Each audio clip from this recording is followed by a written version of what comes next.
এই হচ্ছে অসীম ভাইয়ের বাড়ি। অসীম ভাই বাড়িতে আছেন?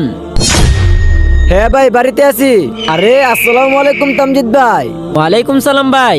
আসেন ভাই আসেন, গরিবের বাড়িতে এসেছেন, এখানে এসে বসেন। অসীম ভাই আজকে আমি অনেক খুশি, আপনাদের দোয়ায় আল্লাহ তাআলা আমাকে হজে রাখছেন। মাশাআল্লাহ ভাই, হজ মুবারক। আল্লাহ তাআলা আপনার হজ কবুল করো। শুক্রিয়া ভাই, আমি আপনার জন্য কিছু মিষ্টি নিয়ে আসছিলাম। শুকুর আলহামদুলিল্লাহ ভাই। আরে না না ভাই, শুধু শুক্রিয়া বললে হবে না, আজকে আমি আপনার বাসায় কিছু খাবো, তাহলে আমি বুঝবো আপনার সাথে সব সমস্যার সমাধান। ভাই আমার ঘরে আমি যা রান্না করেছি তা তো আমার জন্য জায়েজ, কিন্তু আপনাদের জন্য তা হারাম। হ্যাঁ, কি এমন রান্না করছেন যা আপনার জন্য জায়েজ আর আমাদের জন্য হারাম? কারণ আমিও মুসলমান, আপনিও মুসলমান, আর আপনার জন্য জায়েজ আর আমাদের জন্য হারাম কেন? আজকে 7 দিন যাবত আমার ঘরে খাবার মতো কিছুই নেই, তাই আমি মরা পশু রান্না করেছি যা আমার জন্য জায়েজ, আপনাদের জন্য হারাম। কি?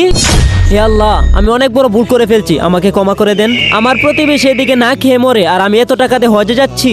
ভাই আমি এই বছর আর হজে যাব না, আর এই হজের টাকাগুলো সব তোমাকে দিয়ে দিব, আর এই টাকা দিয়ে তুমি একটা ব্যবসা করবে, ইনশাল্লাহ আগামী বছর দুজন মিলে হজে যাব।